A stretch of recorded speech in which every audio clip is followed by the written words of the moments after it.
ಪ್ರೀತಿಯ ಕೇಳುಗರಿಗೆಲ್ಲ ನಮಸ್ಕಾರ. ನಾನು ನಿಮ್ಮ ಬಾನುಲಿ ಗೆಳೆಯ ಶಿವಕುಮಾರ್. ಜೀವನ ಪಾಠಶಾಲೆ ಸರಣಿ ಕಾರ್ಯಕ್ರಮಕ್ಕೆ ಆತ್ಮೀಯವಾದ ಸ್ವಾಗತ. ಜೀವನ ಪಾಠಶಾಲೆಯ ಇಂದಿನ ವಿಷಯ ಧ್ಯಾನವು ವಿದ್ಯಾರ್ಥಿಗಳ ಪರೀಕ್ಷಾ ಸಿದ್ಧತೆ ಮತ್ತು ಫಲಿತಾಂಶವನ್ನು ಹೆಚ್ಚಿಸುತ್ತದೆಯೇ? ಈ ವಿಷಯ ಕುರಿತು ಮಾತನಾಡಲಿಕ್ಕೆ ಇಂದು ನಮ್ಮ ಜೊತೆಗಿದ್ದಾರೆ ಮೈಸೂರಿನ ವಿದ್ಯಾವರ್ಧಕ ಇಂಜಿನಿಯರಿಂಗ್ ಕಾಲೇಜಿನ ಸಹಾಯಕ ಪ್ರಾಧ್ಯಾಪಕರಾದ ಹಾಗೂ ಮೈಂಡ್ ಮಾಸ್ಟರ್ ಆದ ಡಾಕ್ಟರ್ ಡಿ ರಾಜೇಂದ್ರ ಪ್ರಸಾದ್ ರವರು. ಬನ್ನಿ ಅವರನ್ನು ಕಾರ್ಯಕ್ರಮಕ್ಕೆ ಸ್ವಾಗತಿಸೋಣ. ಸರ್, ಕಾರ್ಯಕ್ರಮಕ್ಕೆ ಆತ್ಮೀಯವಾದ ಸ್ವಾಗತ. ಧನ್ಯವಾದ. Thank you. ನೀನು ಮಕ್ಕಳಿಗೆ ಪರೀಕ್ಷಾ ದಿನಗಳು ಹತ್ತಿರ ಬರ್ತಾ ಇದೆ. ಬಹುಶಃ ಮಾರ್ಚ್ ಏಪ್ರಿಲ್ ಬಂದ ತಕ್ಷಣ SSLC ಮಕ್ಕಳು, ಬೇರೆ ಬೇರೆ ಕ್ಲಾಸ್ನ ಮಕ್ಕಳಿಗೆ ಪರೀಕ್ಷೆಗಳು ಶುರು ಆಗ್ತಾಯಿದೆ. ಈ ಸಂದರ್ಭದಲ್ಲಿ ಮಕ್ಕಳಿಗೂ ಹಾಗೂ ಪೋಷಕರಿಗೂ ಇಬ್ಬರಿಗೂ ಕೂಡ ಒಂದು ಒದ್ದಾಟ ಇರುತ್ತೆ. ಹೆಂಗೆ ಬರೀಬೇಕು, ಎಷ್ಟು ಅಂಕಗಳು ತಗೋಬೇಕು, ಹೇಗೆ ಸಿದ್ಧತೆ ಆಗಬೇಕು, ಎಲ್ಲವೂ ಒದ್ದಾಟಗಳು ಖಂಡಿತ ಇದ್ದೇ ಇರುತ್ತೆ. ಇಂತಹ ಒಂದು ಸಂದರ್ಭದಲ್ಲಿ ಒಂದು ಧ್ಯಾನವು ವಿದ್ಯಾರ್ಥಿಗಳ ಪರೀಕ್ಷೆ ಸಿದ್ಧತೆಗೆ ಹಾಗೂ ಫಲಿತಾಂಶವನ್ನು ಹೆಚ್ಚು ನಿಟ್ಟಿನಲ್ಲಿ ಸಹಾಯ ಮಾಡುತ್ತೆ ಅನ್ನೋ ವಿಚಾರ ಕುರಿತು ಮಾತನಾಡಲಿಕ್ಕೆ ಬಂದಿರೋದು ಬಹಳ ಸಂತೋಷವಾದ ವಿಚಾರ. ನನಗೂ ಹಾಗೆ. ಹಾಗಾಗಿ ಇದೆಲ್ಲ ವಿಚಾರಗಳನ್ನು ಮಾತನಾಡಲಿಕ್ಕೆ ಮುಂಚೆನೇ ಸಾಮಾನ್ಯವಾಗಿ ಡಿಸೆಂಬರ್ 21 ವಿಶ್ವ ಧ್ಯಾನ ದಿನ ಅಂತ ನಾವು ಆಚರಿಸ್ತೇವೆ. ಏನಿದು ಈ ವಿಶ್ವ ಧ್ಯಾನ ದಿನ ಅಂದರೆ ಏನು, ಇದರ ಆಚರಣೆ ಮಹತ್ವದ ಬಗ್ಗೆ ದಯಮಾಡಿ ತಿಳಿಸಿ ಅಂತ. ಬಹಳ ಸಂತೋಷವಾದ ಒಂದು ವಿಚಾರ ಇದು ತಿಳಿಸ್ಲಿಕ್ಕೆ. ಜಗತ್ತಿಗೆ ಧ್ಯಾನವನ್ನು ಇಡೀ ಜಗತ್ತಿಗೆ ತಿಳಿಸ್ಕೊಟ್ಟಂಥವರು ನಾವು ಭಾರತೀಯರು. ನೋಡಿ, 21 ಮತ್ತು ಡಿಸೆಂಬರ್ ಇದರ ಒಂದು ವಿಶ್ಲೇಷಣೆ. 21 ನಂಬರ್ ಇದೆಯಲ್ಲ, ತುಂಬ ಸೇಕ್ರೆಡ್ ನಂಬರ್. ಅದು ದೈವಿಕವಾದದ್ದು. ಅದಕ್ಕೆ ಯಾವುದೇ ರೀತಿಯ ಪೂಜೆ ವ್ರತ ಏನೇ ಮಾಡಬೇಕಾದ್ರೂ 21 ದಿನದ ವ್ರತ ಅಂತ ಇಡ್ತಾರೆ. ಯಾಕೆ ಈ ರೀತಿ ಇಡ್ತಾರೆ ಅಂತ ಹೇಳಿದ್ರೆ, ನಮ್ಮ ದೇಹ, ಮನಸ್ಸು ಮತ್ತು ಆತ್ಮ ಮೂರು ಚಲಿಸ್ತಾ ಇರುತ್ತಲ್ಲ, ಇದಕ್ಕೆ ಒಂದು ಕಂಡೀಷನಿಂಗ್ ಅಂತ ಆಗಬೇಕು. ಏನಾದರೂ ಅಭ್ಯಾಸ ಆಗಬೇಕು ಅಂತ ಹೇಳಿದ್ರೆ, ಆ ಅಭ್ಯಾಸನ ಮಾಡಿಸ್ಲಿಕ್ಕೆ 3 ಸಾರಿ ಅದು ರಿಪೀಟ್ ಆಗಬೇಕು. 3 ಸಾರಿ ರಿಪೀಟ್ ಆಗಬೇಕಂದ್ರೆ ಅದು 7 ಹಂತಗಳನ್ನು ದಾಟಬೇಕು. ಸೊ ಈ 7 ಅನ್ನೋದು ಕೂಡ ಒಂದು ಬೇಸಿಕ್ ಸೇಕ್ರೆಡ್ ನಂಬರ್. ಈ 7 ಹಂತಗಳು ಮತ್ತು 3 ಸಾರಿ ರಿಪಿಟೇಷನ್ ಆದರೆ ಅದು 21ಕ್ಕೆ ಬರುತ್ತೆ. ಈ 21 ಅನ್ನೋದು ಏನು ಕಂಪ್ಲೀಟ್ ಮಾಡ್ತೀವೋ ಅದು ಜೀವನ ಪೂರ್ತಿ ನಮ್ಮ ಜೊತೆ ಉಳಿಯುತ್ತೆ. ಆ ಕಾರಣಕ್ಕೆ ಬಹುಶಃ 21 ದಿನಗಳ ವ್ರತ ಈ ಥರದ್ದೆಲ್ಲ ನಾವು ಮಾತನಾಡೋದು. ಇಡೀ ಬಾಡಿ ಮತ್ತು ಮನಸ್ಸು ಮತ್ತು ಸೋಲ್ ಅಂತ ಏನು ಕರಿತೀವಿ, ಇದು 3 ಕಂಡೀಷನ್ಗಳು ಪಡುತ್ತೆ. ಮಾಡಲೇಬೇಕು, ಮಾಡದೇ ಇದ್ದರೆ ವಿಧಿ ಇಲ್ಲ ಅನ್ನೋ ರೀತಿಯಲ್ಲಿ 3 ಕಂಡೀಷನ್ ಆದ ತಕ್ಷಣ ನಿಮಗೆ ಅದೊಂದು ಅಸೆಟ್ ಆಗಿಬಿಡತ್ತೆ. ನೀವೇನು ಪ್ರಾಕ್ಟೀಸ್ ಮಾಡ್ತಿರೋ 21 ಡೇಸ್ ಅದು ನಿಮಗೆ ಅಸೆಟ್ ಆಗಿಬಿಡತ್ತೆ. ಸೊ ಅದರಿಂದ ನೀವು ಒಳ್ಳೆಯದನ್ನು ಪ್ರಾಕ್ಟೀಸ್ ಮಾಡಿದ್ರೆ 21 ಡೇಸು ಅದು ನಿಮ್ಗೆ ಅಸೆಟ್ಟಾಗಿ ಉಳ್ಕೊಳ್ಳುತ್ತೆ. ಅನ್ನೋಯಿಂಗ್ಲಿ ನೀವು ಕೂತ್ಕೊಂಡು ಕಾನ್ಷಿಯಸ್ ಆಗಿ ಮಾಡಲಿಲ್ಲ ಅಂದರೂ ಅದು ಸಬ್ ಕಾನ್ಷಿಯಸ್ಸಲ್ಲಿ ನಿಮಗೆ ರಿಪೀಟ್ ಮಾಡ್ತಾ ನಿಮ್ಗೊಂದು ಅಸೆಟ್ ಟೂಲ್ ಆಗಿ ಉಳ್ಕೊಳ್ಳುತ್ತೆ. ಸೊ ಅದು ಸಮಾಜಕ್ಕೆ ಒಂದು ಕೊಡುಗೆ ಆಗುತ್ತೆ. ಸೊ ಹಾಗಾಗಿ 21 ಚೂಸ್ ಮಾಡ್ತೀವಿ.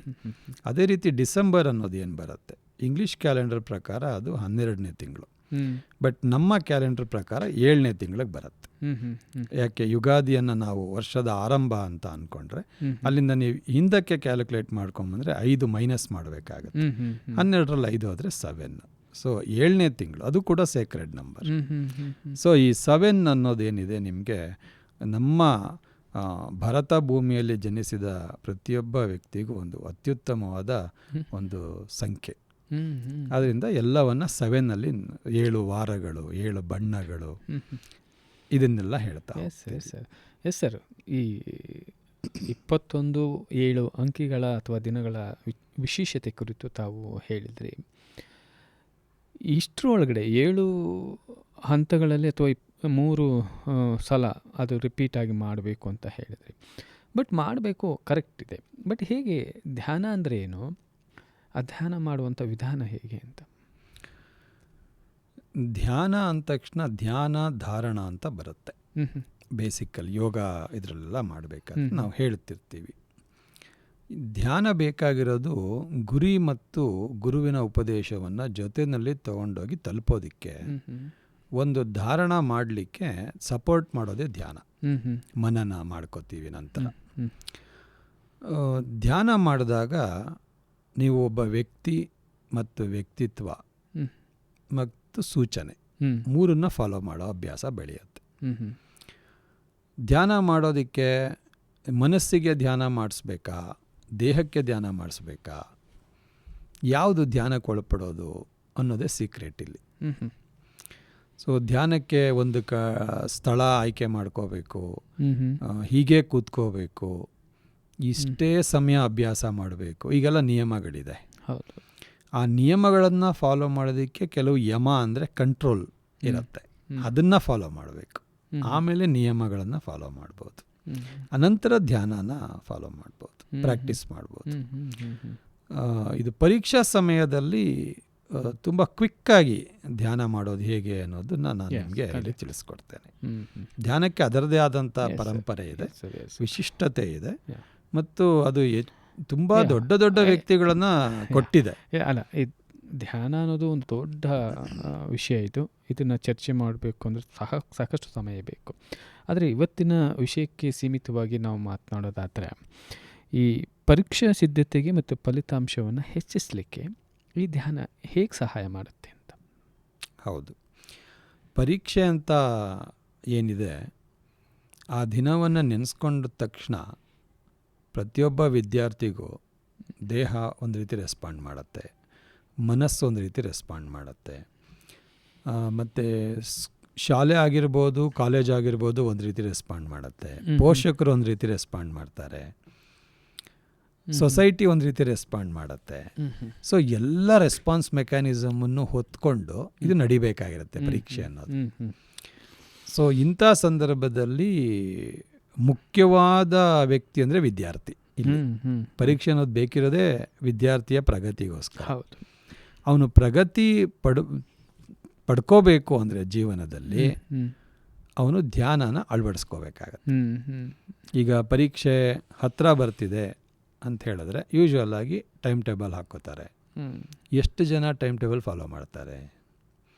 ಹಾಕ್ಕೊಳ್ಳೋದಕ್ಕೆ ನಮಗೆ ಶೂರತೆ ಇರುತ್ತೆ, ಬಟ್ ಫಾಲೋ ಮಾಡೋದ್ರಲ್ಲಿ ನಾವು ತಪ್ತಾ ಇದ್ದೀವಿ. ಇದು ಆಗಬಾರ್ದು.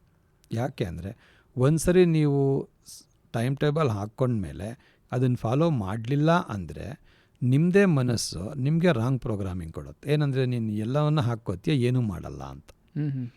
ಅದು ಪ್ರತಿ ಹಂತದಲ್ಲೂ ನನ್ನ ಫೇಲ್ಯೂರ್ ಮೋಡ್ಗೆ ತೊಗೊಂಡೋಗುತ್ತೆ. ಹಾಕ್ಕೊಂಡು ಬಿಟ್ಟ ಮೇಲೆ ಅದನ್ನು ಫಾಲೋ ಮಾಡಿಬಿಡ್ಬೇಕು, ಯಾವತ್ತೂ ಮಿಸ್ ಮಾಡಬಾರ್ದು. ಸೊ ಆ ಹಂತದಲ್ಲಿ ಪರೀಕ್ಷಾ ಸಮಯದಲ್ಲಿ ಟೈಮ್ ಇಂಪಾರ್ಟೆಂಟು, ಓದೋ ಸಬ್ಜೆಕ್ಟ್ ಇಂಪಾರ್ಟೆಂಟು. ಇದು ಎರಡನ್ನೂ ಕ್ಯಾರಿ ಮಾಡಬೇಕಲ್ಲ, ಅದಕ್ಕೆ ಸಿದ್ಧತೆ, ನನ್ನ ದೇಹವನ್ನು ನಾನು ಸಿದ್ಧತೆ ಮಾಡಿಕೊಳ್ಳಿಕ್ಕೆ ಮತ್ತು ಪರೀಕ್ಷೆನಲ್ಲಿ ಹೋಗಿ ಕೂತ್ಕೊಂಡ ತಕ್ಷಣ ಅದನ್ನು ವಾಪಸ್ ಮನನ ಮಾಡಿಕೊಂಡು ನಾನು ಬರೆಯೋದಕ್ಕೆ ಒಂದು ಉತ್ಕೃಷ್ಟತೆಯ ಭಾವವನ್ನು ಹೊಂದೋದಕ್ಕೆ ಧ್ಯಾನ ಭಾಳ ಅವಶ್ಯಕ. ಅಲ್ಲ, ಧ್ಯಾನ ಅಂದ ತಕ್ಷಣ ಇವತ್ತಿನ ವಿದ್ಯಾರ್ಥಿಗಳು, ಅದರಲ್ಲೂ ಹೈಸ್ಕೂಲ್ ವಿದ್ಯಾರ್ಥಿಗಳು ಬಂದಾಗ ಅದು ದೊಡ್ಡ ಪದ ಇರ್ಬೋದೇನೋ, ಅದು ದೊಡ್ಡವ್ರಿಗೆ ಇರ್ಬೋದೇನೋ ಅನ್ನೋ ಭಾವನೆ ಬರುತ್ತೆ. ಸಿಂಪಲ್ಲಾಗಿ ಹೇಳೋದಾದರೆ, ಇವತ್ತು ಪರೀಕ್ಷೆಗೆ ಸಿದ್ಧತೆಗೆ ಮಾಡಬೇಕಾಗಿರೋದು ಓದಬೇಕು, ಎಲ್ಲ ವಿಷಯಗಳನ್ನು ಸಬ್ಜೆಕ್ಟ್ ವಾರು ಓದಬೇಕು. ಅದು ಓದಬೇಕು ಅಂದರೆ ಸರಿಯಾಗಿ ಕೂತ್ಕೊಳ್ಬೇಕು, ಸಮಯ ಕೊಡಬೇಕು. ಸೊ ಒಂದು ದೇಹ ಓದಲಿಕ್ಕೆ ಕೂತ್ಕೊಳ್ಳುತ್ತೆ ಒಂದು ಹಂತಕ್ಕೆ, ನಂತರ ದೇಹ ಕೂತ್ಕೊಂಡಿರುತ್ತೆ, ಆದರೆ ಮನಸ್ಸು ಕೂತ್ಕೊಂಡಿರಲ್ಲ, ಅದು ನಿಯಂತ್ರಣದಲ್ಲಿರಲ್ಲ. ಸೊ ಈ ದೇಹ ಮತ್ತು ಮನಸ್ಸು ಎರಡೂ ಒಟ್ಟಿಗೆ ಕೆಲಸ ಮಾಡಬೇಕು ಅಂತ ಹೇಳಿದ್ರೆ, ಕೂರಿಸ್ಬೇಕು, ನಿಯಂತ್ರಿಸ್ಬೇಕಂದ್ರೆ ಏನು ಮಾಡಬೇಕು ವಿದ್ಯಾರ್ಥಿಗಳು? ದೇಹ ಮತ್ತು ಮನಸ್ಸು ಒಂದೇ ಕೆಲಸವನ್ನು ಮಾಡಬೇಕು ಅಂದರೆ ಅವರಿಗೆ ಮೊದಲು ಅದರ ವಿಚಾರ ಗೊತ್ತಾಗಬೇಕು. ದೇಹ ಅಂದರೆ ಏನು, ಮನಸ್ಸು ಅಂದರೆ ಏನು, ಮತ್ತು ಅದರ ದಾಟಿ ಇನ್ನೇನಾದರೂ ಇದೆಯಾ ಅನ್ನೋದು ಮೊದಲು ಅವ್ರು ತಿಳ್ಕೋಬೇಕು. ಪರೀಕ್ಷೆ ಬರೆಯೋದಕ್ಕೆ ದೇಹನ ಹೊರನೋಟದಲ್ಲಿ ನಾವು ನೋಡ್ತೀವಿ. ID ಕಾರ್ಡ್ ಕೊಡೋದು ಮತ್ತು ಹಾಲ್ ಟಿಕೆಟ್ ಕೊಡೋದು ಬಾಡಿಗೆ, ಫೇಸ್ ರಿಕಗ್ನಿಷನ್ ಇರುತ್ತೆ. ಬಟ್ ಒಳಗೋಗಿ ಕೂತ್ಕೊಂಡ್ಮೇಲೆ ಬಾಡಿಯಲ್ಲಿ ಪರ್ಫಾರ್ಮ್ ಮಾಡಬೇಕಂದ್ರೆ ಕೆಲವು ಇಂಟರ್ನಲ್ ಫಂಕ್ಷನಾಲಿಟೀಸ್ ಭಾಳ ಮುಖ್ಯ ಆಗುತ್ತೆ. ಅದರಲ್ಲಿ ಮನಸ್ಸು ಕೂಡ ಬರುತ್ತೆ. ಆ ಮನಸ್ಸು ಮತ್ತು ದೇಹ ಎರಡೇ ಇಲ್ಲಿ ಪ್ರಾಸೆಸ್ ಮಾಡೋದು. ದೇಹದಲ್ಲಿ ಮುಖ್ಯವಾಗಿ ಬ್ರೈನ್ ಸಪೋರ್ಟ್ ಮಾಡಬೇಕು, ಮತ್ತು ಆಲ್ ಸೆನ್ಸರಿ ಆರ್ಗನ್ಸ್ ಸಪೋರ್ಟ್ ಮಾಡಬೇಕು, ಮತ್ತು ಹೆಲ್ತ್ ಆರೋಗ್ಯ ಕೂಡ ಸಪೋರ್ಟ್ ಮಾಡಬೇಕು. ಈ ಹಂತದಲ್ಲಿ ಅವರಿಗೆ ಧ್ಯಾನ ಅಂತ ಕೇಳಿದ ತಕ್ಷಣ ತುಂಬ ದೊಡ್ಡದೇನೋ ಅನ್ನೋ ಫೀಲಿಂಗ್ ಬರ್ಬೋದು. ಆದರೆ ಪ್ರತಿಯೊಂದು ಹಂತಕ್ಕೂ ಧ್ಯಾನ ಅನ್ನೋದಿದ್ದರೆ ಅದರಲ್ಲಿ ಒಳ್ಳೆ ರಿಸಲ್ಟ್ ಬರುತ್ತೆ, ಫಲಿತಾಂಶ ಚೆನ್ನಾಗಿರುತ್ತೆ ಅನ್ನೋ ಟೇಸ್ಟ್ ಅವ್ರಿಗೆ ಗೊತ್ತಾದರೆ ಅವರು ಅದನ್ನು ಅಭ್ಯಾಸ ಮಾಡ್ತಾ ಹೋಗ್ತಾರೆ. ಫಾರ್ ಎಕ್ಸಾಂಪಲ್, ನೀವು ಊಟ ಮಾಡೋದಕ್ಕೂ ಧ್ಯಾನ ಬೇಕು, ನಿದ್ದೆ ಮಾಡೋದಕ್ಕೂ ಧ್ಯಾನ ಬೇಕು, ರನ್ನಿಂಗ್ ರೇಸಲ್ಲಿ ಗೆಲ್ಲೋದಕ್ಕೂ ಧ್ಯಾನ ಬೇಕು, ಒಬ್ಬರ ಜೊತೆ ಮಾತಾಡೋದಕ್ಕೂ ಧ್ಯಾನ ಬೇಕು. ಪ್ರತಿಯೊಂದಕ್ಕೂ ಧ್ಯಾನದ ಪೂರ್ವ ಸಿದ್ಧತೆ ಬಹಳ ಮುಖ್ಯ. ಆ ಆ್ಯಕ್ಷನ್ಗೆ ಪೂರ್ವ ಸಿದ್ಧತೆಯೇ ಧ್ಯಾನದ ರೂಪದಲ್ಲಿ ಬರುತ್ತೆ. ಊಟ ಮಾಡೋದಕ್ಕಿಂತ ಮುಂಚೆ ನಾವು ಒಂದು ಮಂತ್ರ, ಶಾಂತಿ ಮಂತ್ರವನ್ನು ಹೇಳ್ತೀವಿ ಅಲ್ವಾ? ಸಹ ವೀರ್ಯಂ ಕರವಾವಹೈ, ನಾವು ಶಾಂತಿ ಮಂತ್ರನ ಜಪಿಸ್ತೀವಿ. ಆದಾಗ ನಮ್ಮ ದೇಹದಲ್ಲಿ ಇರೋದು ಎಲ್ಲ ಎನರ್ಜಿ ಸಿಸ್ಟಮ್ಸು ಕೂಡ ಒಂದು ಶಾಂತ ಸ್ಥಿತಿಗೆ ಬರುತ್ತೆ. ಅಂದರೆ ರನ್ನಿಂಗ್ ಟ್ರೈನ್ಗೆ ಹತ್ತೋ ಬದಲು ನಿಂತ್ಕೊಂಡಿರೋ ಟ್ರೈನ್ಗೆ ಹತ್ತೋದು ಈಸಿ. ಸೊ ಬಾಡಿ ಓಡ್ತಾ ಇರುತ್ತೆ. ನೀವು ಯಾವಾಗ ಧ್ಯಾನ ಮಾಡ್ತೀರೋ ಅದು ಮಂತ್ರ ಮುಖೇನ ಆಗ್ಬೋದು, ಯಾವುದಾದ್ರೂ ವಿಜುವಲೈಸೇಷನ್ ಮುಖಾಂತರ ಬೇಕಾದ್ರೂ ಆಗ್ಬೋದು. ನೀವು ಯಾವಾಗ ಅದನ್ನು ವಾಪಸ್ ತರ್ತೀರೋ ಶಾಂತ ಸ್ಥಿತಿಗೆ, ಆಗ ಆಹಾರ ದೇಹಕ್ಕೆ ಎಂಟ್ರಾದರೆ ಅದಕ್ಕೆ ತೊಂದರೆ ಇಲ್ಲ ದೇಹಕ್ಕೆ. ಅದು ಬಿಟ್ಟು ಹೇಗೋ ನಾವು ಆಹಾರ ತಗೊಂಡ್ರೆ ಅದರಿಂದ ತೊಂದರೆ ಇದ್ದೇ ಇರುತ್ತೆ. ಆದ್ದರಿಂದ ಊಟ ಮಾಡೋದಕ್ಕೂ ಧ್ಯಾನ ಇದೆ, ಓದೋದಕ್ಕೂ ಧ್ಯಾನ ಇದೆ, ಪರೀಕ್ಷೆ ಬರೆಯೋದಕ್ಕೆ ಮುಂಚೆನೂ ಧ್ಯಾನ ಇದೆ. ಇದು ನಮ್ಮ ವಿದ್ಯಾವರ್ಧಕ ಇಂಜಿನಿಯರಿಂಗ್ ಕಾಲೇಜಲ್ಲಿ ಪ್ರತಿ ವಿದ್ಯಾರ್ಥಿಗೂ ಎಕ್ಸಾಮ್ಗಿನ್ನ ಮುಂಚೆ 10 ನಿಮಿಷ ಧ್ಯಾನಕ್ಕೆ ಒಳಪಡಿಸ್ತೀವಿ. ಬಹಳ ಒಳ್ಳೆಯ ಧ್ಯಾನ ಮಾಡಲೇಬೇಕು ಅವರು. ನನಗಿದು ಗೊತ್ತಿಲ್ಲ ಯಾವ ಈ ಉದಾಹರಣೆ ಸರಿನೋ ಏನೋ ಅಂತ. ಈಗೆಲ್ಲ ಆಟ ಆಡಿ ಮಕ್ಕಳು ದಣ ಮಾಡಿಕೊಂಡು ಮನಸ್ಸು ದೇಹ ಎರಡೂ ವಿಚಲಿತವಾಗಿ ಬಂದು ಕೂತ್ಕೊಂಡಿರ್ತಾರೆ. ತಕ್ಷಣ ಪುಸ್ತಕ ಹಿಡ್ಕೊಂಡು ಓದಬೇಕು ಅಂದರೆ ಅದು ಕರೆಕ್ಟಾಗಿ ಕೇಂದ್ರೀಕರಿಸ್ಲಿಕ್ಕೆ ಸಾಧ್ಯ ಆಗಲ್ಲ. ಹೇಗೆ ನಾನು ಕಾಳು ಸಾಂಬಾರು ಮಾಡಿಬಿಟ್ಟು ಫುಲ್ ಸೌಟ್ ಆಡಿಸ್ಬಿಟ್ಟು ಕಾಳು ಕೊಡು ಅಂದರೆ ಸಿಗೋದಿಲ್ಲ. ಸ್ವಲ್ಪ ಹೊತ್ತು ಹಾಗೆ ಬಿಟ್ಟರೆ ಕಾಳು ತಡ ಹೋಗಿರುತ್ತೆ. ಆವಾಗ ಸೌಟ್ ಹಾಕಿ ನೀಟಾಗಿ ಎತ್ಕೊಂಡ್ರೆ ಸೌಟ್ ತುಂಬ ಕಾಳು ಬರುತ್ತೆ, ಸ್ಪೂನ್ ತುಂಬ. ಹಾಗೇನಾ? ಆಗ ಅದು ಒಂದು ಉದಾಹರಣೆ ಕೊಡ್ಬೋದಾ? ಅಂದರೆ ಹೌದು, ಅದೇ ಉದಾಹರಣೆ. ಇದು ಊಟದ ಸಮಯ ಆದ್ದರಿಂದ ನಿಮಗೆ ಊಟದ ಉದಾಹರಣೆ ನೆನಪು ಬಂದಿದೆ. ನಮಗೆ ಬರ್ತಕ್ಕಂಥದ್ದು ನೋಡಿ, ಊರ ಮುಂದನ ಕೆರೆ ಅಂತ ಕರಿತೀವಿ.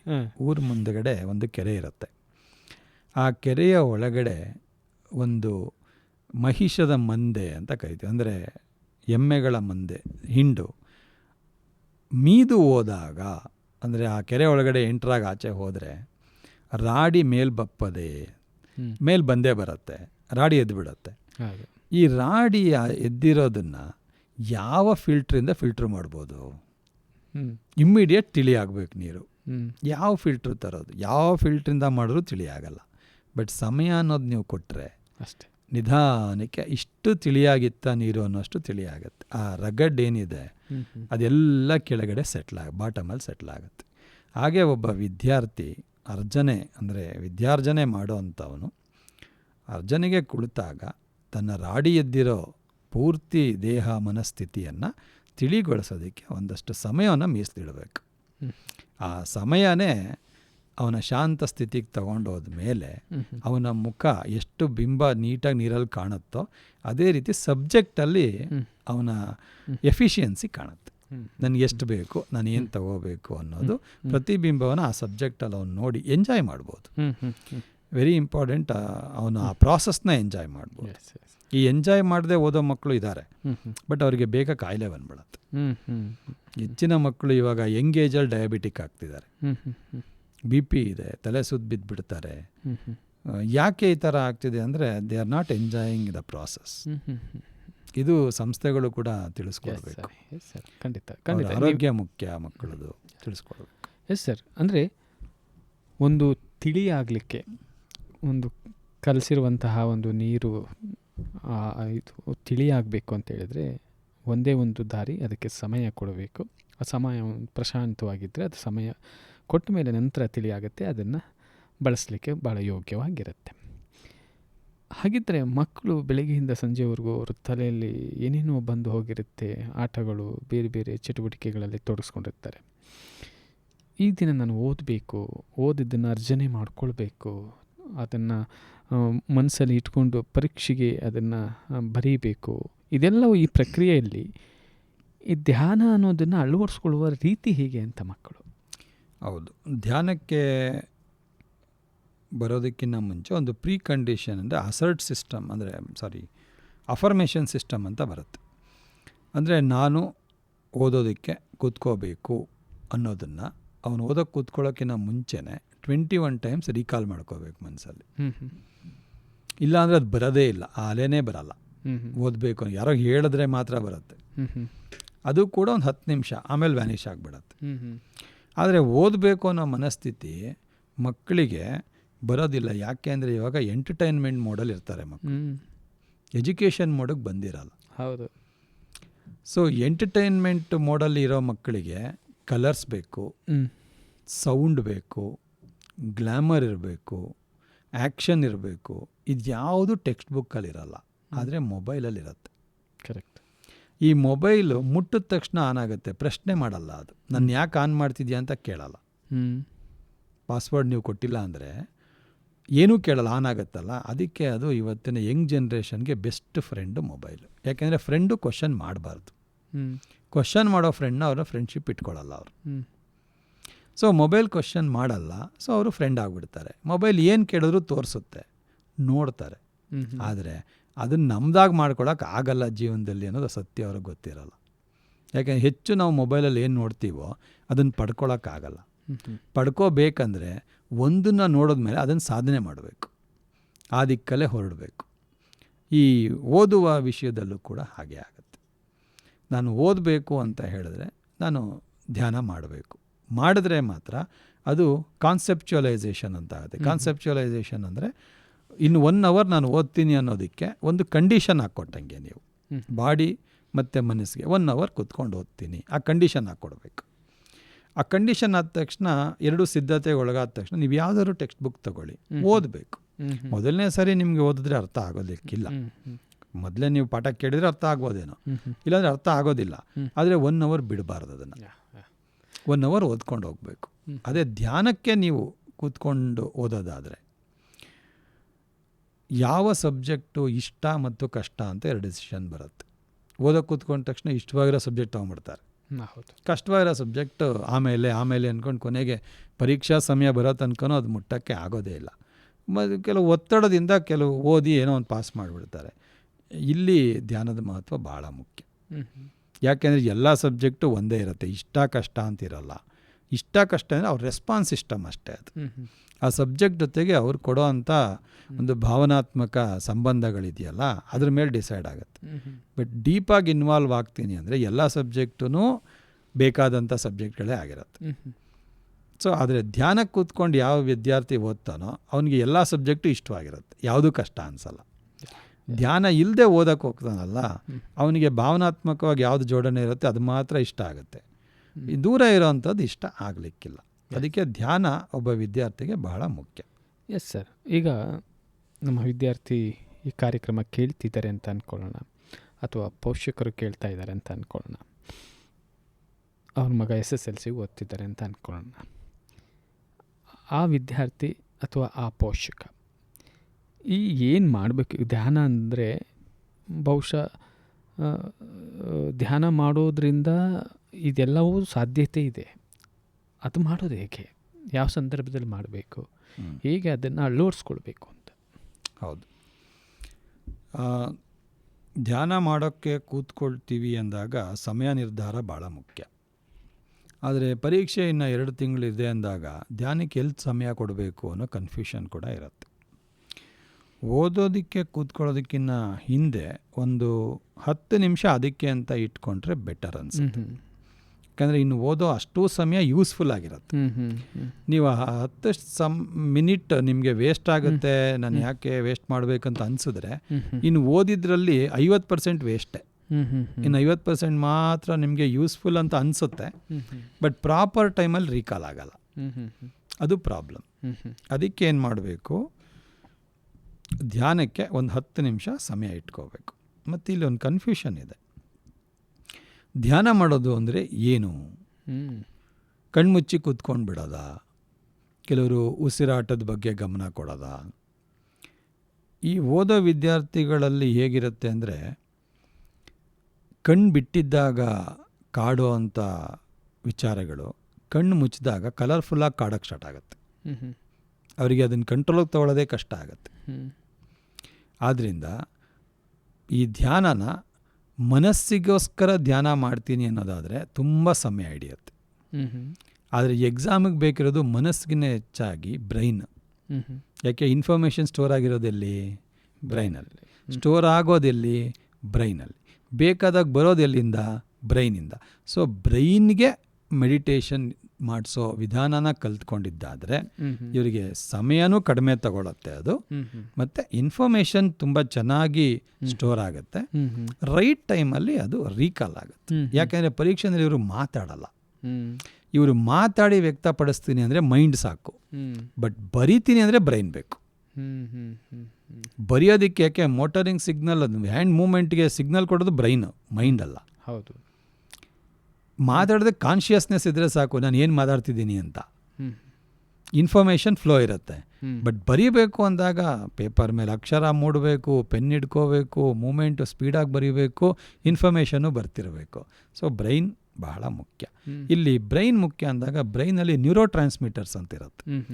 ಈ ನ್ಯೂರೋ ಟ್ರಾನ್ಸ್ಮಿಟರ್ಸ್ ಇನ್ಫಾರ್ಮೇಷನ್ನ ಸ್ಟೋರ್ ಮಾಡೋದು, ಇನ್ಫಾರ್ಮೇಷನ್ನ ವಾಪಸ್ ತೊಗೊಂಡು ಬರೋದು, ಮತ್ತು ಅದಕ್ಕೆ ಬೇಕಾದಂತಹ ಒಂದು ಸರೌಂಡಿಂಗನ್ನು, ಒಂದು ಕಂಡ್ಯೂಸಿವ್ ಎನ್ವಿರಾನ್ಮೆಂಟನ್ನು ಸೃಷ್ಟಿ ಮಾಡೋದು ಬ್ರೈನಲ್ಲಿ ನ್ಯೂರೋ ಟ್ರಾನ್ಸ್ಮಿಟರ್ಸ್. ಇದನ್ನು ಕಂಟ್ರೋಲಿಗೆ ತಗೊಳ್ಳೋ ಅಭ್ಯಾಸನ ಮೊದಲು ಮಾಡಿಕೊಂಡ್ರೆ ಯಾವುದೇ ವಿದ್ಯಾರ್ಥಿ ಉತ್ತಮವಾದ ಒಂದು ಸಿದ್ಧತೆನೂ ಮಾಡ್ಬೋದು, ಫಲಿತಾಂಶ ಆಟೋಮೆಟಿಕ್ಕಾಗಿ ಬರುತ್ತೆ. ಸೊ ಅದರಿಂದ ಬ್ರೈನ್ಗೆ ಧ್ಯಾನ ಮಾಡಿಸೋದನ್ನು ಕಲಿಬೇಕು. ಮೈಂಡ್ ಧ್ಯಾನ ಒಂದು ವ್ಯವಸ್ಥೆಗೆ ಬಂದು ಅವರು ಸಂಪಾದನೆ ಸ್ಟಾರ್ಟ್ ಮಾಡಿದ್ಮೇಲೆ ಒಂದು ಫ್ಲೋ ಕಂಟ್ರೋಲ್ ಮಾಡ್ಕೊಳ್ಳೋದಕ್ಕೆ, ಇನ್ನೇನೋ ಒಂದು ಸಾಧನೆ ಮಾಡೋದಕ್ಕೆ ಮೈಂಡಿನ ಅವಶ್ಯಕತೆ ಬರುತ್ತೆ. ಇಲ್ಲೂ ಮೈಂಡ್ದು ಅವಶ್ಯಕತೆ ಇದೆ, ಬಟ್ ಒಬ್ಬ ಸ್ಟೂಡೆಂಟ್ ಎಕ್ಸಾಮ್ಗೆ ಅಂತಾನೆ ಪ್ರಿಪೇರ್ ಆಗ್ತಿದ್ರೆ ಬ್ರೈನ್ ಕಂಟ್ರೋಲ್ ಮಾಡ್ಕೊಳ್ಳೋದು ಉತ್ತಮ ಅಂತ ಹೇಳಿ. Yes sir. ಅಂದರೆ ಈಗ ಮುಖ್ಯವಾಗಿ ಒಬ್ಬ ವಿದ್ಯಾರ್ಥಿಗೆ ಬೇಕಾಗಿರೋದು ಫ್ರೆಂಡ್ಸ್ ಜೊತೆ, ಶಾಲೆಯಲ್ಲಿ ಬೇರೆ ಬೇರೆ ಎನ್ವೈರ್ನಮೆಂಟಲ್ಲಿ ಒಂದಷ್ಟು ಕಲುಷಿತ ಆಗೋಗಿರುತ್ತೆ, ಮೈಂಡ್ ಸಹ ಮಿಕ್ಸ್ ಆಗೋಗಿರುತ್ತೆ ಹಾಗೆ. ಬಟ್ ನಾನು ಓದೋ ಸ್ಥಿತಿಗೆ ಬಂದು ಅದನ್ನು ಅರ್ಥ ಮಾಡ್ಕೋಬೇಕಂದ್ರೆ ಕನಿಷ್ಠ ಅದೊಂದು ತಿಳಿ ಮಾಡ್ಕೊಬೇಕು ಅಂತ ಹೇಳಿದರೆ ಒಂದು ಸಮಯ ಕೊಟ್ಟು ಅವನು ಧ್ಯಾನ ಮಾಡಬೇಕು. ಸೊ ಅದರಲ್ಲಿ ತಾವು ಹೇಳಿದರೆ ಅದು ಮೈಂಡಿಗೆ ಬೇಕಾ, ಬ್ರೈನಿಗೆ ಬೇಕಾ, ಅದನ್ನು ಹೇಳಿದ್ರಿ. ಸೊ ಸದ್ಯಕ್ಕೆ ಬ್ರೈನ್ಗೆ ನಾವು ಧ್ಯಾನ ಮಾಡಿದ್ರೆ ಸಾಕು ವಿದ್ಯಾರ್ಥಿಗಳು. ಆ ಮೂಲಕ ಓದಿದ್ದನ್ನು ಮನನ ಮಾಡ್ಕೊಳ್ಳಿಕ್ಕೆ, ಸ್ಟೋರ್ ಮಾಡ್ಕೊಳ್ಳಿಕ್ಕೆ ಮತ್ತು ಅದನ್ನು ಬರೀಲಿಕ್ಕೆ ಬೇಕಾದಂಥ ಸಿಸ್ಟಮನ್ನು ಕ್ರಿಯೇಟ್ ಮಾಡ್ಕೊಳ್ಳೋಕ್ಕೆ ಸಾಧ್ಯತೆ ಇದೆ ಅಂತ. ಸೊ ಹಾಗಿದ್ದರೆ ಇವತ್ತಿನಿಂದ ವಿದ್ಯಾರ್ಥಿಗಳು ಈ ಎಕ್ಸಸೈಸನ್ನ ಆರಂಭಿಸಬೇಕು ಅಂದರೆ ಹೇಗೆ? ಬ್ರೈನ್ಗೆ ಎಕ್ಸಸೈಸ್ ಕೊಡಬೇಕಂದ್ರೆ ಏನು ಟಿಪ್ಸ್ ಕೊಡ್ತೀರಿ ಅಂತ? ಮೊದಲನೇದಾಗಿ ಓದಬೇಕು ಅನ್ನೋ ಮೂಡ್ ಬರಬೇಕು ಅವರಿಗೆ. ಲರ್ನಿಂಗ್, ನಾನು ಕಲಿಬೇಕು ಅನ್ನೋದು ಮೂಡ್ ಬರುತ್ತಲ್ಲ, ಅದನ್ನು ಹೆಚ್ಚು ಮಾಡೋದು ಹ್ಯಾಪಿ ಹಾರ್ಮೋನ್ ಡೋಪಮೈನ್ ಅಂತಿದೆ. ಈ ಡೋಪಮೈನ್ ಹಾರ್ಮೋನ್ ಎಲ್ಲಿ ಹೆಚ್ಚು ಸ್ರವಿಸುತ್ತೋ ಅಲ್ಲಿ ಆ ಮಗುಗೆ ನಾನು ಓದಬೇಕಪ್ಪ, ಇದನ್ನು ಕಲಿಬೇಕಪ್ಪ ನಾನು ಅನ್ನೋ ಇದು ಬರುತ್ತೆ. ಅದು ಕೆಲವು ಸಬ್ಜೆಕ್ಟ್ಗಳಿಗೆ ಹೋದಾಗ ಕಲಿಕೆ ಕುಂಠಿತವಾಗುತ್ತೆ, ಯಾಕೆಂದರೆ ಡೋಪಮೈನ್ ಲೆವೆಲ್ ಕಮ್ಮಿ ಇರುತ್ತೆ. ಆ ಟೈಮಲ್ಲಿ ಆ ಸಬ್ಜೆಕ್ಟ್ ಓದಕ್ಕೆ ಹೋದರೆ ಅದಕ್ಕೆ ಕಂಟ್ರೋಲಿಂಗ್ ತಗೋಬೇಕು, ಅಂದರೆ ಧ್ಯಾನ ಮಾಡಿಸ್ಬೇಕು ಬ್ರೈನ್ಗೆ. ಸೊ ಅದಕ್ಕೆ ಕೆಲವು ವಿಧಾನನ ನಾನು ಟಿಪ್ಪಣಿ ಮಾಡ್ಕೊಂಡು ಬಂದೆ ಮಕ್ಕಳಿಗೋಸ್ಕರ ಹೇಳಲಿಕ್ಕೆ ಅಂತಾನೆ. ಅದರಲ್ಲಿ ಈಗ ಮ್ಯಾಥಮೆಟಿಕ್ಸ್ ತೊಗೊಂಡಿದ್ದಾರೆ ಅಂತ ಇಟ್ಕೊಳ್ಳಿ. ಮ್ಯಾಥಮೆಟಿಕ್ಸ್ ಓದಬೇಕು ಅವ್ರಿಗೆ. ಏನಿರುತ್ತೆ ಮ್ಯಾಥಮೆಟಿಕ್ಸ್ ಓದಕ್ಕೆ ಕೂತ್ಕೊಂಡಾಗ? ಒಂದು, ಇದು ಎಕ್ಸಾಮಲ್ಲಿ ಬರುತ್ತೋ ಇಲ್ವೋ, ಬಂದುಬಿಟ್ರೆ ನಾನು ಮಾಡೋಕ್ಕೆ ಬರುತ್ತೋ ಇಲ್ವೋ, ಮಾಡಿದ್ರೆ ತಪ್ಪಾಗಿಬಿಡುತ್ತೇನೋ, ಈ ರೀತಿ ಯೋಚನೆಗಳಿರುತ್ತೆ. ಅದರಲ್ಲಿ ಒಂದು ಫಿಯರ್, ಹೆದರಿಕೆ, ಇನ್ನೊಂದು ಸೆಲ್ಫ್ ಡೌಟ್, ಅವ್ರ ಮೇಲೆ ಅವ್ರಿಗೆ ಡೌಟು ಮಾಡೋದ್ರಲ್ಲಿ. ಯಾಕೆ? ಕೇಳಿಸ್ಕೊಂಡಿರ್ಬೋದು ಕ್ಲಾಸಲ್ಲಿ, ಬಟ್ ಕೇಳಿಸ್ಕೋಬೇಕಾದ್ರೆ ಕಂಡೀಷನ್ ಆಗಿತ್ತಾ? ನೋಡಿ, ಕೇಳಿಸ್ಕೊಳ್ಳೋಕ್ಕೂ ಧ್ಯಾನ ಬೇಕು. ನಮ್ಮ ಕಾಲೇಜಲ್ಲಿ ನಾವು ಪ್ರತಿ ಸಬ್ಜೆಕ್ಟಿಗೂ 1 ಮಿನಿಟ್ ಮೆಡಿಟೇಷನ್ ಅಂತ ಮಾಡಿಸ್ತೀವಿ. ಒಂದು ಪಿರಿಯಡ್ ಪ್ರಾರಂಭ ಮಾಡೋಕ್ಕೆ ಮುಂಚೆನೇ 1 ಮಿನಿಟ್ ಧ್ಯಾನ ಮಾಡಲೇಬೇಕು ಅವ್ರು ಕಂಪಲ್ಸರಿ. ಆಮೇಲೆ ಅವ್ರು ಕಲಿಕೆ ಸ್ಟಾರ್ಟ್ ಆಗುತ್ತೆ. ಅಲ್ಲ ಅದು ರೆಡಿ ಆಗಬೇಕಲ್ಲ, ಅಕ್ಸೆಪ್ಟ್ ಮಾಡೋಕ್ಕೆ, ನೆಕ್ಸ್ಟ್ ಸೆಷನನ್ನು ಕೇಳಲಿಕ್ಕೆ ಅದು ರಿಫ್ರೆಶ್ ಆಗಬೇಕಲ್ಲ. ಅಂದರೆ ನೀವು 1 ಮಿನಿಟ್ ಮೆಡಿಟೇಷನ್ ಮಾಡಿದ ತಕ್ಷಣ ಕಾನ್ಷಿಯಸ್ ಮೈಂಡಲ್ಲಿ ಕೂತಿರೋ ಅಷ್ಟು ಹಿಂದಿನ ಪೀರಿಯಡ್ನ ಥಾಟ್ಸು ಎಲ್ಲ ಬ್ರೈನ್ ಕಡೆಗೆ ಮೂವ್ ಆಗುತ್ತೆ, ಇಲ್ಲ ಸಬ್ ಕಾನ್ಷಿಯಸ್ ಅದನ್ನು ಬೇರೆ ಕಡೆ ಶಿಫ್ಟ್ ಮಾಡೋದು. ಆಗ ಕಾನ್ಷಿಯಸ್ ಮೈಂಡು ಎಂಟಿ ಆಯಿತು. ಎಂಟಿ ಆದ್ರೆ ಅರ್ಥ ಏನು, ನೆಕ್ಸ್ಟ್ ಬರೋದನ್ನು ವೆಲ್ಕಮ್ ಮಾಡೋದಕ್ಕೆ ರೆಡಿ ಇರುತ್ತೆ ಅದು. ನೀವು ಮೆಡಿಟೇಷನ್ ಮಾಡಲಿಲ್ಲ ಅಂದರೆ ಅದು ಕಾನ್ಷಿಯಸ್ ಮೈಂಡು ಲಿಮಿಟೆಡ್ ಕೆಪಾಸಿಟಿ, ಅದು ಶೋರೂಮ್ ಇದ್ದ ಹಾಗೆ. ಎಷ್ಟು ಗಾಡಿ ಅಂತ ತಂದು ನಿಲ್ಸ್ಕೊತೀರಾ ಶೋರೂಮಲ್ಲಿ? ಸೊ ಎಷ್ಟು ಇನ್ಫಾರ್ಮೇಷನ್ ತಗೋಬೇಕು ಅಷ್ಟೇ ತಗೊಳ್ಳೋ. ಅದಕ್ಕೆ ಬರ್ಡನ್ ಅನ್ಸುತ್ತೆ ಮಕ್ಕಳಿಗೆ ಕೇಳಿಸ್ಕೊಳ್ಳೋದು ಕಾರ್ಯಕ್ರಮ, ನಾವು ಪಾಠ ಮಾಡೋದನ್ನು. ಅದಕ್ಕೆ ನಾವೇನು ಮಾಡ್ತೀವಿ, 1 ಮಿನಿಟಿಗೆ ಮೆಡಿಟೇಷನ್ ಕೊಟ್ಬಿಟ್ರೆ ಅವರಷ್ಟು ಥಾಟ್ಸು ಡೇಟಾ ಟ್ರಾನ್ಸ್ಫರ್ ಆಗ್ಬಿಡುತ್ತೆ ಬೇರೆ ಕಡೆಗೆ, ಅದು ಎಂಟಿ ಆಗುತ್ತೆ. ಸೊ ನೆಕ್ಸ್ಟ್ ಸಬ್ಜೆಕ್ಟ್ ತಗೊಳ್ಳೋಕೆ ರೆಡಿ ಆಗ್ತಾರೆ ಅವರು. ಅಲ್ಲ, ಇದು ಬ್ಯೂಟಿಫುಲ್ ಎಕ್ಸಸೈಸ್ ಆ್ಯಕ್ಚುಲಿ. ಇದು ಬೇಕು, ಈವನ್ ಪ್ರತಿಯೊಬ್ಬ ವ್ಯಕ್ತಿಗೂ ಕೂಡ ಇದು ಬೇಕಾಗುತ್ತೆ. ಶಿಫ್ಟ್ ಓವರ್ ಆಗಬೇಕಲ್ಲ, ಈ ಕಡೆ ಆ ಕಡೆ ಶಿಫ್ಟ್ ಓವರ್ ಆಗಬೇಕಾದ್ರೆ ಬೇಕೇ ಬೇಕಾಗುತ್ತೆ. ಅದನ್ನ ನೀವು ಶಾಲಾ ಹಂತದಲ್ಲಿ ಅಥವಾ ಕಾಲೇಜಿನ ಹಂತದಲ್ಲೇ ಮಾಡ್ತಾ ಇರೋದು ಬಹುಶಃ ಅವರು ನೆಕ್ಸ್ಟ್ಗೆ ತುಂಬ ಸಹಾಯ ಮಾಡುತ್ತೆ ಇದು ಅಂತ ನಾನು ಭಾವಿಸ್ಕೊಳ್ತೀನಿ ಸರ್. ಸರ್, ಒಟ್ಟಾರೆ ನಾವು ಈ ಧ್ಯಾನದ ಮಹತ್ವದ ಬಗ್ಗೆ ಮಾತನಾಡೋದಾದರೆ, ಈ ಪರೀಕ್ಷೆಗೆ ತಯಾರಾಗ್ತಾ ಇರುವಂತಹ ವಿದ್ಯಾರ್ಥಿಗಳು ಅಥವಾ ಫಲಿತಾಂಶವನ್ನು, ಗುಣಾತ್ಮಕವಾದ ಫಲಿತಾಂಶವನ್ನು ಪಡಿಬೇಕು ಅಂತ ಅಂದ್ಕೊಂಡಿರೋ ಮಕ್ಕಳಿಗೆ ಏನು ಹೇಳೋಕ್ಕೆ ಇಷ್ಟಪಡ್ತೀರಿ? ಅದೇ, ಅವರು ಮೊದಲನೇದಾಗಿ ಪರೀಕ್ಷಾ ಸಮಯ ಹತ್ತಿರ ಬರ್ತಿರೋವಾಗ ಯಾವುದೇ ಹೊರಗಡೆ ಫುಡ್ಡನ್ನು ತಗೊಳ್ಳದೇ ಇರೋದ್ರೆ ಬೆಸ್ಟು. ಏನಕ್ಕೆ ಹೇಳ್ತೀವಿ ಅಂದರೆ, ಬಾಡಿನಲ್ಲಿ ಹಾರ್ಮೋನ್ ಸಿಸ್ಟಮ್ ಏನಿದೆ ಅದು ತಾಯಿ ಮಾಡ್ತಕ್ಕಂಥ ಅಡುಗೆಗೆ ಟ್ಯೂನ್ ಆಗಿಬಿಟ್ಟಿರತ್ತೆ. ಪ್ರಾರಂಭದಿಂದ ಬಾಲ್ಯದಿಂದ ಅದೇ ಊಟ ಮಾಡ್ತಾ ಬರ್ತಿರ್ತೀವಲ್ಲ, ಅದಕ್ಕೆ ಟ್ಯೂನ್ ಆಗಿಬಿಟ್ಟಿರತ್ತೆ. ಫಾರ್ ಎಕ್ಸಾಂಪಲ್ ಹಾಸ್ಟೆಲಲ್ಲಿದ್ದರೆ ಅದಕ್ಕೆ ಅಡ್ಜಸ್ಟ್ ಆಗಿಬಿಟ್ಟಿರತ್ತೆ. ನೀವು ಅದನ್ನೇ ತಗೋಬೇಕು. ಆವಾಗ ಹಾರ್ಮೋನ್ ಲೆವೆಲ್ ವ್ಯತ್ಯಾಸ ಆದ್ರೂ ಬಟ್ ಅದರದ್ದು ಪ್ರೊಡಕ್ಷನ್ ಆಗೋವಂಥ ರೇಟ್ ಇದೆಯಲ್ಲ, ಅದು ಅದೇ ಸೇಮ್ ಸ್ಟೇಟನ್ನು ಮೇಂಟೈನ್ ಮಾಡ್ಕೊಂಡು ಹೋಗುತ್ತೆ. ಸೊ ಮನೆ ಊಟ ಅಥವಾ ಎಲ್ಲಿ ಅವರಿಗೆ ಹಾಸ್ಟೆಲ್ ಊಟ ಏನಿದೆಯೋ ಅದನ್ನು ತಗೋತಾ ಹೋಗ್ಬೋದು. 2, ದೇಹ ಶುದ್ಧಿ. ದೇಹದಲ್ಲಿ ಎಲ್ಲೂ ಕೊಳೆ ನಿಲ್ಲದೆ ಇರೋ ರೀತಿ ನೋಡ್ಕೋಬೇಕು. ಯಾಕೆ ಅಂದರೆ ದೇಹ ಎಷ್ಟು ಪರಿಶುದ್ಧವಾಗಿರುತ್ತೋ ಅಷ್ಟು ನಿಮಗೆ ಶಾಂತ ಸ್ಥಿತಿನ ಕೊಡುತ್ತೆ. ಫ್ರೆಶ್ನೆಸ್ ಇರುತ್ತೆ, ಶಾಂತ ಸ್ಥಿತಿ ಕೊಡುತ್ತೆ. ಸೊ ಅದರಿಂದ ನೀವು ಈಗ ಕಾರ್ ಇಟ್ಕೊಂಡಿದ್ರೆ ನಿಮಗೆ ಅನುಭವಕ್ಕೆ ಬರುತ್ತೆ. ಡೈಲಿ ನೀವು ಕಾರಲ್ಲಿ ಓಡಾಡ್ತೀರಿ, ಆ ಫೀಲಿಂಗು. ಕಾರ್ ವಾಶ್ ಮಾಡೋದಿನ ಒಳಗಡೆ ಕೂತ್ಕೊಂಡು ಓಡಾಡಿ, ಆ ಫೀಲಿಂಗ್ ನಿಮಗೆ ಗೊತ್ತಾಗ್ಬಿಡತ್ತೆ. ಹೌದು, ಕಾರ್ ವಾಶ್ ಮಾಡಿದಾಗ ಅದೇನೋ ಒಂದು ಡಿಫ್ರೆಂಟ್ ಫೀಲಿಂಗ್ ಕೊಡುತ್ತೆ ಅದು. ಅದೇ ದೇಹನೂ ಕೂಡ ಶಾಂತ ಸ್ಥಿತಿಯನ್ನು ಕೊಡುತ್ತೆ. ಅದನ್ನು ಅವರು ಶಾಂತ ಸ್ಥಿತಿನ ಮಾಡಿಕೊಂಡ್ರೆ ಅವರಿಗೆ ಹಾರ್ಮೋನ್ಸು ಕೆಲವು ಸಿಂಪಲ್ ಆಗಿರೋದು ಯಾವುದು ಎಕ್ಸಾಮಿಗೆ ಉಪಯೋಗ ಇದೆಯೋ ಅದನ್ನು ತಿಳಿಸೋದಕ್ಕೆ ಇಚ್ಛೆ ಪಡ್ತೀನಿ. ಒಂದು ಡೋಪಮೈನ್ ಅಂತ, ಅದು ಮೂಡ್ ರಿಲೇಟೆಡ್ ಹಾರ್ಮೋನ್ ಅಥವಾ ಲರ್ನಿಂಗ್ ಫೋಕಸ್ಡ್ ಹಾರ್ಮೋನ್. ಇನ್ನೊಂದು ಬಂದು ನಿಮಗೆ ಗಾಬಾ ಅಂತ ಬರುತ್ತೆ, ಗಾಮಾ ಅಮೈನೋ ಬಿಟ್ರಿಕ್ ಆ್ಯಸಿಡ್ ಅಂತ. ಇದು ಕಾಮ್ನೆಸ್ನ ಮೇಂಟೈನ್ ಮಾಡುತ್ತೆ, ಕೂಲಾಗಿರೋದನ್ನು ಮೇಂಟೈನ್ ಮಾಡಿ. ಯಾವಾಗಲೂ ಕಾಮ್ ಆಗಿರಬೇಕು ಅಂದರೆ ಏನು ಮಾಡಬೇಕು, ಇದನ್ನು ಕಂಟ್ರೋಲ್ ಇಟ್ಕೊಂಡ್ರೆ ಸಾಕು. It's a best neuro transmitter ಅದು ಗಾಬಾ ಅಂತ ಹೇಳಿ. ನಂತರ ಬರ್ತಕ್ಕಂಥದ್ದು ಒಂದು ಸಿಸ್ಟಮ್ ಇದೆ, ಅದೇ ನಮಗೆ ಹೆಲ್ಪ್ ಮಾಡ್ತಕ್ಕಂಥದ್ದು ಬ್ರೈನಲ್ಲಿ. ಅದ್ರ ಹೆಸರು ಅಮಿಗ್ಡಾಲಾ ಅಂತ. Okay, it's a peanut structure in the brain. Amygdala ಏನು ನಿಮಗೆ ಸಪೋರ್ಟ್ ಮಾಡುತ್ತೆ, ಎಮೋಷನ್ಸ್ನ ಕಂಟ್ರೋಲ್ ಮಾಡುತ್ತೆ. ಈಗ ಎಕ್ಸಾಮ್ ಇದೆ, ನಾನು ಬರಿದೇ ಇದ್ರೆ ಏನಾಗುತ್ತೆ, ಈ ಸರಿ ನೆಕ್ಸ್ಟ್ ಬರ್ಕೊಂಡ್ರೆ ಏನಾಗುತ್ತೆ. ಎಷ್ಟೋ ಜನ ವಿದ್ಯಾರ್ಥಿಗಳು ಎಕ್ಸಾಮ್ ಹಾಲ್ ತನಕ ಬಂದು ಬರಿದೇ ಹೋಗಿರೋರು ಇರ್ತಾರೆ. ಯಾಕೆ ಅಂದರೆ 2 ರೆಸ್ಪಾನ್ಸ್ ಸಿಸ್ಟಮ್ ಇರುತ್ತೆ, ಒಂದು ಫೈಟ್ ಅಥವಾ ಫ್ಲೈಟ್ ಅಂತ. ಫೈಟ್ ರೆಸ್ಪಾನ್ಸ್ ಅಂದರೆ ನಿಂತು ಹೋರಾಡಿ ನನ್ನ ಕೈಲಿ ಎಷ್ಟಾಗುತ್ತೋ ಅಷ್ಟು ಮಾಡ್ತೀನಿ ಅನ್ನೋದು. ಫ್ಲೈಟ್ ಅಂದರೆ ಏನೋ ಎಕ್ಸ್ಕ್ಯೂಸ್ ಮಾಡ್ಕೊಳ್ಳೋದು, ಈ ಸರಿ ಬೇಡ ನೆಕ್ಸ್ಟ್ ಇನ್ಯಾವಾಗಲೂ. ಕೊನೆಗೆ ಇವ್ರಿಗೊಂದು ಹ್ಯಾಬಿಟ್ ಆಗಿಬಿಡುತ್ತೆ, ಲೈಫ್ ಪೂರ್ತಿ ಇವ್ರಿಗೆ ಪೋಸ್ಟ್ಪೋನ್ ಮಾಡ್ಕೊಂಡೇ ಹೋಗ್ತಿರ್ತಾರೆ ಅವರು. ಯಾಕೆಂದರೆ ಅದು amygdala it's getting programmed to work for it. So ಅದಕ್ಕೆ ಅದನ್ನು ಕುರಿತು ಧ್ಯಾನ ಮಾಡೋದನ್ನು ತಿಳಿಸ್ಕೊಡ್ತೇನೆ. ಅದು ಫಿಯರನ್ನು ಕೂಡ ಕಂಟ್ರೋಲ್ ಮಾಡೋದಕ್ಕೆ ಹೆಲ್ಪ್ ಮಾಡುತ್ತೆ. ನಂತರ ಬರೋದು ನಾರೆಪಿನೆಫ್ರಿನ್. ಇದು ಮೊಬಿಲಿಟಿ ಅಂದರೆ ಬರೆಯೋ ಸ್ಪೀಡು, ವೇಗವಾಗಿ ಬರೀಬೇಕು, ಅರ್ಥ ಮಾಡ್ಕೊಂಡಿದ್ದೆಲ್ಲ ಬರೀಬೇಕು. ಅದಕ್ಕೆ ಅವ್ರಿಗೆ ನಾರೆಪಿನೆಫ್ರಿನ್ ತುಂಬಾ ಹೆಲ್ಪ್ ಮಾಡುತ್ತೆ, because body action oriented hormone ಅದು. ಅದನ್ನು ಕಂಟ್ರೋಲ್ ಇಟ್ಕೊಳ್ಳೋದಕ್ಕೆ ಧ್ಯಾನ ಮಾಡಬೇಕು. ನಂತರ ಬರೋದು ಇವರಿಗೆ ಈ ಹಾರ್ಟ್ ಬೀಟ್ ಜಾಸ್ತಿ ಆಗ್ತಾ ಇರುತ್ತೆ ಓದಬೇಕಾದ್ರೆ ಅಥವಾ ಎಕ್ಸಾಮಿಗೆ ಕೂತ್ಕೊಂಡಾಗ ಹಾರ್ಟ್ ಬೀಟ್ ಜಾಸ್ತಿ ಹೊಡ್ಕೋತಾ ಇರುತ್ತೆ. ಅದಕ್ಕೆ ಅಸಿಟೋಕೋಲಮೈನ್ ಅಂತ ಒಂದು ಹಾರ್ಮೋನ್ ಇದೆ. ಅದನ್ನು ಏನಾದರೂ ಇವರು ಒಂದು ಬ್ಯಾಲೆನ್ಸಲ್ಲಿ ಕಂಟ್ರೋಲ್ ಇಟ್ಕೊಳ್ಳೋಕ್ಕಾದರೆ ತುಂಬ ಚೆನ್ನಾಗಿ ಕಾನ್ಸಂಟ್ರೇಟ್ ಮಾಡ್ಬೋದು. ಮೋಷನ್ ಕಂಟ್ರೋಲ್ಗೆ ಇವಿಷ್ಟು ಬೇಕಿರೋದು. ಓಹ್. ಒಬ್ಬ ಸ್ಟೂಡೆಂಟ್ ಪರ್ಫಾರ್ಮ್ ಮಾಡಬೇಕಂದ್ರೆ ಎಕ್ಸಾಮಲ್ಲಿ ಮೈಂಡ್ ಥಾಟ್ಸ್ ಒಂದು ಲೆವೆಲ್ ಆದರೆ ಬ್ರೈನಿಗೆ ಸಂಬಂಧಪಟ್ಟಿದ್ದು ಇಷ್ಟೆಲ್ಲ ಇದೆ. ಇದನ್ನು ಅವರು ನಾನು ನಿಮಗೆ ಮ್ಯಾಥಮೆಟಿಕ್ಸ್ ಬಗ್ಗೆ ಹೇಳ್ತಾ ಬಂದೆ. ಅದರಲ್ಲಿ ಕಾರ್ಟಿಸೋಲ್ ಹಾರ್ಮೋನ್ ಇದೆ. Cortisol is A stress hormone. ನಿಮ್ಗೆ ಎಷ್ಟು ಒತ್ತಡ ಜಾಸ್ತಿ ಆಗುತ್ತೋ ಕಾರ್ಟಿಸೋಲ್ ಹಂಗೆ ಮೇಲ್ಮೇಲೆ ಹೋಗ್ತಾ ಇರುತ್ತೆ. ಅದು ಎಷ್ಟು ಶೂಟಪ್ ಆಗುತ್ತೋ ಅಷ್ಟೇ ಟೈಮ್ ಬೇಕು ವಾಪಸ್ ಬರೋಕ್ಕೆ. ಅದು ಅದಕ್ಕೆ ಎಷ್ಟು ಟೈಮ್ ಮ್ಯಾಥ್ಸ್ ಅರ್ಜೆಂಟಲ್ಲಿ ಮಾಡಿಬಿಟ್ಟು ಈಚೆ ಬಂದು ಫ್ರೆಂಡ್ ಜೊತೆ ಡಿಸ್ಕಸ್ ಮಾಡ್ಬೇಕಾದ್ರೆ ತಪ್ಪು ಮಾಡಿದ್ದೀನಿ ಅಂತ ರಿಯಲೈಸ್ ಆಗುತ್ತೆ. ಸೊ ಅದಕ್ಕೆ ಅರ್ಜೆನ್ಸಿನಲ್ಲಿ ಮಾಡೋ ಬದಲು ಅದನ್ನು ಹೇಗೆ ಕಂಟ್ರೋಲ್ ಇಟ್ಕೋಬೇಕು ಕಾರ್ಟಿಸೋಲ್ನ, ಆ ಕಾರ್ಟಿಸೋಲ್ ಕಂಟ್ರೋಲ್ ಇಟ್ಕೊಂಡಾದರೆ ಅಮಿಗ್ಡಾಲ ಸಪೋರ್ಟ್ ಮಾಡುತ್ತೆ. ಇದೆರಡನ್ನೂ ಸಪೋರ್ಟ್ಗೆ ಇಟ್ಕೋಬೇಕು ಅಂದರೆ ಅವರಿಗೆ ಕಲ್ತ್ರೆ ಮೆಮೊರಿ ಸಿಸ್ಟಮ್ ಚೆನ್ನಾಗಿ ವರ್ಕ್ ಆಗುತ್ತೆ. ಇಲ್ಲ ಪೂರ್ ವರ್ಕಿಂಗ್ ಮೆಮೊರಿ ಇದೇ ಮೆಮೊರಿ, ಬಟ್ ವರ್ಕಿಂಗ್ ಮೆಮೊರಿ ಬೇಕಲ್ಲ. ದುಡ್ಡಿದೆ ಬಟ್ ಕೇಳ್ದೆ ಕೊಡೋಕ್ಕೆ ಲಿಕ್ವಿಡ್ ಮನಿ ಇರಬೇಕಲ್ಲ ಫ್ಲೋ ಮಾಡೋಕ್ಕೆ. ಆ ಥರ ವರ್ಕಿಂಗ್ ಮೆಮೊರಿ ಅಂತಿರುತ್ತೆ. ಆ ವರ್ಕಿಂಗ್ ಮೆಮೊರಿ ಚೆನ್ನಾಗಿ ಆಗಬೇಕು ಅಂದರೆ ಅಮಿಗ್ಡಾಲ ಮತ್ತು ಕಾರ್ಟಿಸೋಲ್ನ ಕಂಟ್ರೋಲ್ ಇಟ್ಕೋಬೇಕು. ಅದಕ್ಕೆ ಬೇಕಾದಂಥ ಧ್ಯಾನ ಏನು, ಸ್ಲೋ ಬ್ರೀತಿಂಗ್ ಮತ್ತು ರಿಲ್ಯಾಕ್ಸೇಷನ್ ಅಷ್ಟೆ. ಉಸಿರಾಟದ ವೇಗನ ತುಂಬ ಸ್ಲೋ ಮಾಡೋದಷ್ಟೆ.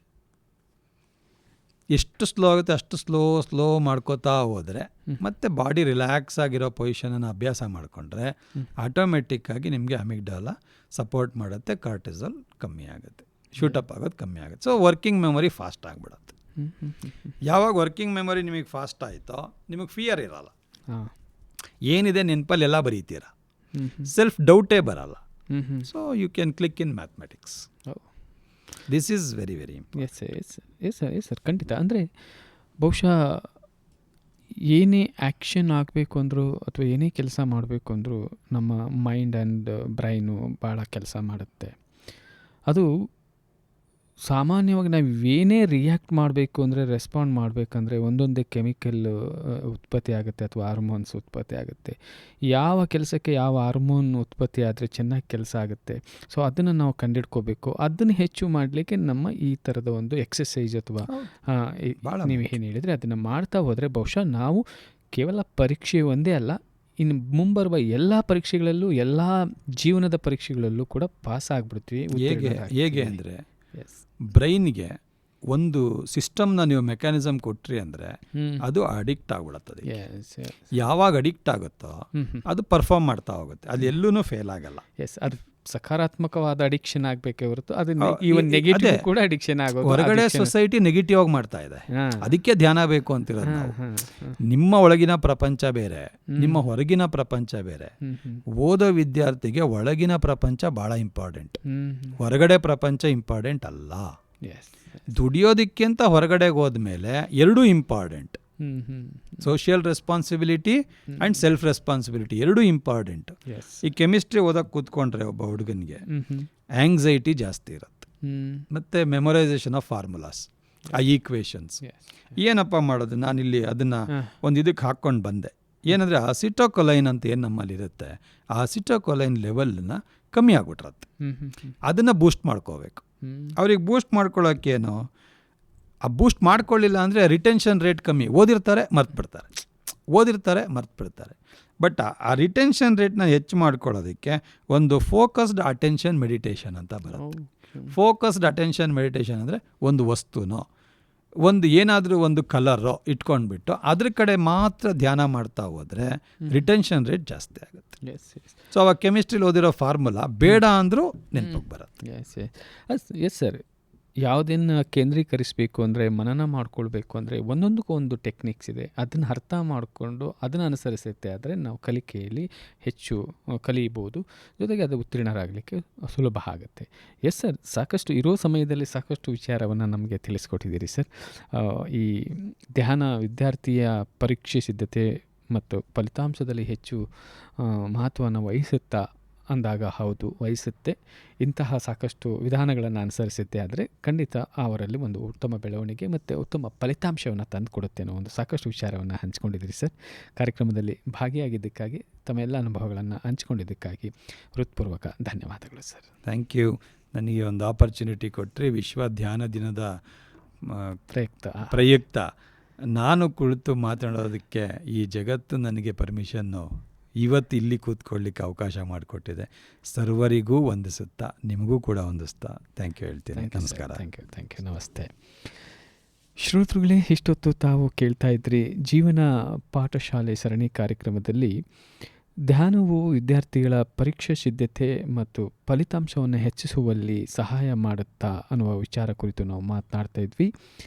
ಈ ವಿಚಾರವನ್ನು ನಮ್ಮ ಜೊತೆ ಹಂಚಿಕೊಂಡವರು ಮೈಸೂರಿನ ವಿದ್ಯಾವರ್ಧಕ ಇಂಜಿನಿಯರಿಂಗ್ ಕಾಲೇಜಿನ ಸಹಾಯಕ ಪ್ರಾಧ್ಯಾಪಕರು ಹಾಗೂ ಮೈಂಡ್ ಮಾಸ್ಟರ್ ಆದ ಡಾಕ್ಟರ್ ಡಿ ರಾಜೇಂದ್ರ ಪ್ರಸಾದ್ ರವರು. ಇದು ಇವತ್ತಿನ ಕಾರ್ಯಕ್ರಮ. ಮತ್ತೊಂದು ಕಾರ್ಯಕ್ರಮ ಜೊತೆ ತಮ್ಮನ್ನು ಭೇಟಿಯಾಗ್ತೀನಿ. ಅಲ್ಲಿವರೆಗೂ ನಮಸ್ಕಾರ.